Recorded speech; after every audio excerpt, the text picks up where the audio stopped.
बिस्मिल्लाहिर्रहमानिर्रहीम। अस्सलामुअलैकुम दोस्तों, नई वीडियो में खुशामदीद। दोस्तों, भारत एक दफा फिर अपनी औकात पर वापस आ गया। पाकिस्तान के साथ चंद दिन दोस्ती की पिंगे बढ़ाने के बाद पाकिस्तान में बड़े हमलों की तैयारियां, 22 इदारों की सिक्योरिटी को हाई अलर्ट कर दिया गया। दोस्तों, आखिर क्या होने जा रहा है, वीडियो की तफसील में जाने से पहले आप देख रहे हैं हकीकत की दुनिया डॉक्टर अली के साथ। हमारा चैनल सब्सक्राइब करके घंटी के निशान को दबाना मत भूलिएगा। इस वीडियो को ज्यादा से ज्यादा फेसबुक, व्हाट्सएप और सोशल मीडिया पर शेयर जरूर करें। शेयर और लाइक करने के साथ साथ कमेंट बॉक्स में पाक फौज जिंदाबाद, पाकिस्तान पर जिंदाबाद और पाकिस्तान के गुमनाम हीरोज को सलाम का नारा कमेंट जरूर कीजिएगा। दोस्तों, जैसे कि भारत के अंदर किसी भी हवाले से हालात खराब होते हैं तो अपने अंदरूनी मामलात से तवज्जो हटाने के लिए भारत पाकिस्तान के खिलाफ कोई ऐसी कार्रवाई शुरू कर देता है कि जिससे अंदरूनी मामलात से तवज्जो हट के मीडिया और अवाम का रुख पाकिस्तान की जानिब हो जाता है। दोस्तों, भारतीय मीडिया पाकिस्तान के हवाले से मुसलसल रिपोर्टिंग कर रहा है कि पाकिस्तान की तरफ से भारत के अंदर कोई बड़ी कार्रवाई करवाई जा सकती है। लेकिन दोस्तों, इसके बरक्स भारत खुद पाकिस्तान के अंदर दहशत गर्दाना कार्रवाइयों में मुलव्विस है। गुज़िश्ता रोज कोयटा के हाई सिक्योरिटी जोन में होने वाले धमाके के बाद भारतीय खुफिया एजेंसी रा के मज़मूम इरादे सामने आ गए हैं। दोस्तों, इस होने वाले हमले की सबसे अहम बात ये थी जो सबसे अहम बात है वो ये है कि उसमें एक अहम शख्सियत को निशाना बनाने की कोशिश की गई। और दोस्तों, वो अहम शख्सियत चीन के सफीर थे जो कि उस वक्त कोयटा में मौजूद थे, लेकिन खुशकिस्मती से उस वक्त कोयटा होटल की बजाय कोयटा क्लब में मौजूद थे। दोस्तों, इससे जाहिर होता है कि भारत पाकिस्तान के अंदर हाई वैल्यू शख्सियत को निशाना बनाने की कोशिश कर सकता है। और दोस्तों, कोयटा में होने वाले धमाके के हवाले से तहकीकात में पता चला है कि ये एक खुदकुश हमला था और खुदकुश हमलावर गाड़ी में बैठा रहा। 60 से 80 किलोग्राम धमाका खेज मवाद इस्तेमाल किया गया। दोस्तों, यहाँ पे आपको ये भी बताते चलें कि इससे पहले भी सिक्योरिटी इदारों की जानिब से अलर्ट जारी किया गया था कि कोयटा में धमाके हो सकते हैं। और दोस्तों, पाकिस्तान की जानिब से पहले यह फैसला किया गया था कि कोयटा में अमन और अमान कायम हो गया है, लिहाजा FC की बहुत सी चेक पोस्टें पुलिस के हवाले कर दी जाएंगी। लेकिन हालिया हमले के बाद पता चला है कि भारत अपने कारिंदों के जरिए पाकिस्तान के मगरबी बॉर्डर को सुकून का सांस नहीं लेने देगा। इसी वजह से कोयटा से FC को निकालने के फैसले को मौखर कर दिया गया है। दोस्तों, यहाँ पे आपको ये बताते चलें कि वजारत दाखिला ने अपने मतहत 22 सिक्योरिटी इदारों को हाई अलर्ट कर दिया है ताकि दुश्मन अपने मजमूम मकासद में कामयाब ना हो सके। दोस्तों, दहशतगर्द रमजान मुबारक के बाबरकत महीने के अंदर कोई भी दहशत गर्दाना कार्रवाई करने की कोशिश कर सकते हैं। दोस्तों, यहाँ पे आपको ये भी बताते चलें कि गुज़िश्ता रोज कोयटा में बलूचिस्तान असेंबली चौक के करीब जरगोन रोड पर सेरीना होटल की पार्किंग में होने वाले धमाके में अब तक 5 अफराद शहीद और 15 जख्मी हो चुके हैं। दोस्तों, इस वक्त भारत पाकिस्तान में दहशतगर्दी फैलाने के साथ साथ सोशल मीडिया को भी हथियार के तौर पर इस्तेमाल कर रहा है। इस वक्त हमारा दुश्मन वेब, रेडियो और पॉडकास्ट जैसे मॉडर्न प्रोपेगेंडा हथियारों के जरिए दिन रात कोशिश कर रहा है कि किसी न किसी तरह पाकिस्तान की नजरियाती और जोग्राफियाई सरहदों के साथ साथ उन सरहदों के दिफा के लिए सीना सफर इदारों के अंदर भी दहाइयों से कायम मजबूत ताल्लुक में दरारें पैदा की जा सके।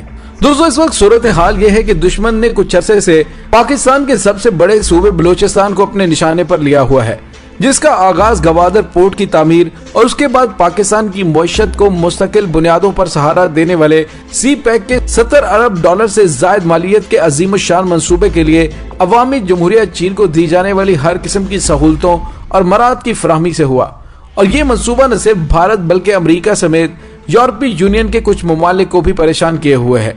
वज़ीर आज़म नरेंद्र मोदी के कौमी सलामती के मुशीर अजीत डोवल बाज़ मगरबी और इलाकाई ममालिक के साथ मिलकर सी पैक मंसूबे को खत्म करवाने के लिए एड़ी चोटी का जोर लगा रहा है। और इस सिलसिले में जैसा कि सब जानते हैं, बलूचिस्तान को खास तौर पर इन ताकतों ने अपने निशाने पर ले रखा है। कंधार में भारतीय कौंसल खाने की मदद से बलूचिस्तान के दूर दराज के इलाके जहां रोजगार का कोई जरिया नहीं, जहां एक एक जोड़ा कपड़े में लोग 2-2 साल निकाल लेते हैं, उन बेरोजगार और हालात के सताए हुए लोगों को लाखों रुपए तनख्वाह और कलाशनकोफ के तोहफे के साथ कंधार ले जाकर कई माह सख्त गुरिल्ला तरबियत देने के बाद पाकिस्तान की फोर्सेस पर हमलों के लिए भेजा जा रहा है। दोस्तों, इस वक्त भी बावसूख इत्तला के मुताबिक 2000 से ज्यादा नौजवानों को गुरिल्ला तरबियत के जरिए कंधार में इंडियन रा के सेफ हाउसेज और तरबियत गाहों में रखा हुआ है, जिसका अफगान फौज और खुफिया एजेंसी NDS को पूरा इल्म है। दोस्तों, वेब रेडियो के जरिए बलोच नौजवानों के जाली इंटरव्यूज चलाए जाते हैं जिनमें वो रियासती इदारों के खिलाफ इल्जामात का एक घिसा पिटा पलंदा पड़ते हुए दीगर नौजवानों के जहनों में नफरत उंडेल कर उन्हें अपने साथ मिलाने की कोशिश करते हैं। एक खास बात यह है जिसका बहुत ज्यादा ख्याल रखा जाता है कि वो ये है कि इन प्रोग्रामों में सिर्फ सब नेशनलिस्ट को ही बुलाया जाता है जो जी भर के जहर आलूद नफरत फैलाते हैं।